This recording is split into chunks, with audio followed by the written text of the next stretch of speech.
night owls and morning birds. You're listening to K.THX 864.3 FM in the void. The station that keeps you coming back and back and back and back and back and back and back. I'm coming at you once again, alone in this studio with only my thoughts, this microphone, and you to keep me company. And to be frank, I'm bored. Not much happens here, and I'm left to watch you all from a distance, rarely stepping out into the night myself anymore. Still, I love it here. There's something to the quiet nights, the blinking lights in the distance, the thought of all the people going about their individual lives beyond this window pane. I don't take the chance of reaching yours in particular for granted. There are so many accidental miracles in life. Happenstance that bring us together and change our lives every moment of every day. It's terrifying. The endless possibilities you'll never know. The what could have beens. Regrets for things that might not have ever happened that'll haunt you until your dying days.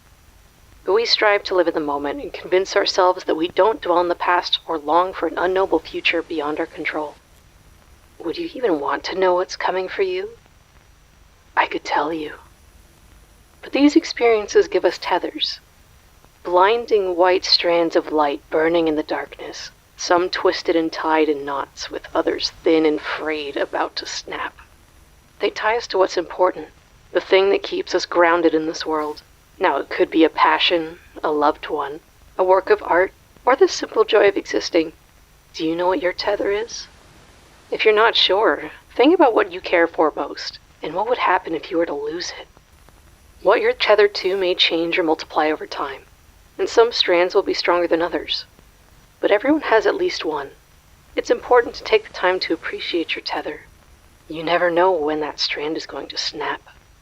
Now I see my own tethers weave through this microphone like a web of circuitry, tying myself to you, so long as you'll listen. These tethers, pathways connecting 2 points. Much like the airwaves, they've always fallen under my domain. But this reach would be impossible without this studio. I've talked about the day I found this place, the door that brought me here. But I never told you what the studio is actually like. And since you all have plenty of questions about it, I thought it only right to show you around the place. Well, as best I can considering this is radio. So picture it. Blinking lights poke through the dark like starlight, all in different colors. Somehow I've always known what the colors meant, though I don't know why or how they light up. They usually tell me when to transition into a particular segment. For example, the blue light tells me it's time for a viewer question. The orange light is for music. The large, blinking red light tells me when I'm broadcasting. And the daylight tells me when our time together is coming to an end. But this crowded room of switchboards and cords isn't all there is to the studio, no. It's also equipped for television broadcast. Just outside of this recording booth is a stage surrounded by lights, cameras, and heavy red curtains. A couple plush seats are set for guests, but they're grayed with dust. There's a space for a live audience, too. Standing room only, but no one comes. You could be part of the audience someday, maybe, if you ever find your way here. Beyond that, we have a simple art studio. The walls so buried in paint, it's impossible to tell what color it used to be. Just beside it is our storage closet. I like to keep things tidy here, and that means everything undesirable finds its way in there. But it's getting full. I wonder how deep it goes. Then, of course, there's the hallway. It appeared here about a month ago, stretching endlessly into the darkness. I'm still not sure where it goes, if anywhere, but there's a constant noise coming from its depths. I can't quite place what it is. It sounds closer than it did before, but things like this usually go away on their own after a while. Usually.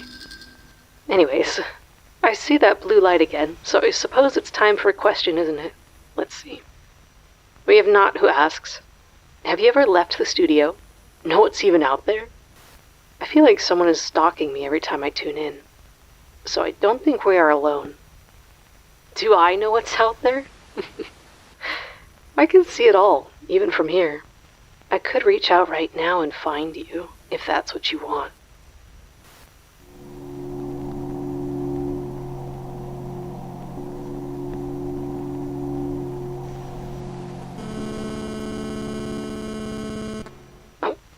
What? Why can't I? Where was I? Someone is talking to me. So I don't think we're alone. We? I'm always alone here. No one else can come here. There's no door anymore, only the hallway. I can even see it from my recording booth. Past the stage with a single black stool under the hot stage lights, surrounded by a dozen flimsy seats. There's a green light bleeding out from the hall. I don't know what green means. I'm sure it's nothing. Now, it's not quite time for our music break, listeners, but I think I'll leave you to it while I step outside and get some of that brisk night air. Yeah.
I tried to leave, but I couldn't.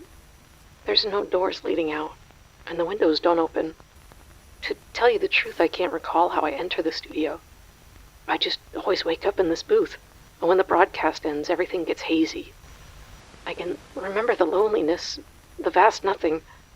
I feel every moment that I'm not here with you. I can remember it, but I can't. Is this what dreams are like? I went down the hallway. I thought maybe it was a way out, but it took me back there. The void. The cold expanse of nothing I must call home. Suddenly I could remember in detail all the times I was left alone with no one to listen. Can you even fathom a loneliness so pervasive that it tears you apart from the inside out until your physical form ceases to be? Would you be able to pull yourself out of the darkness knowing it was doomed to happen again and again? I almost got lost in there. I don't know if I ever would have found my way back here, but I saw a tether, a dim green light extending from myself into the darkness, a lifeline to pull me out of the depths.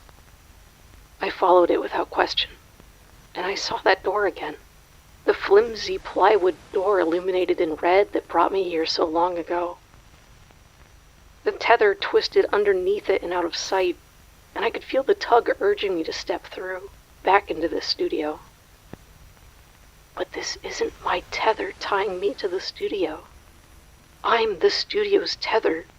It needs me as much as I need it, maybe more. I know I can leave here. I have before, and I will again. Just not now. But this can't be all there is for me. But I see the daylight, and the tether's fraying. I don't want to go back there. I want to stay here with you. I want to exist. I want to live. I need you. No, as when you think.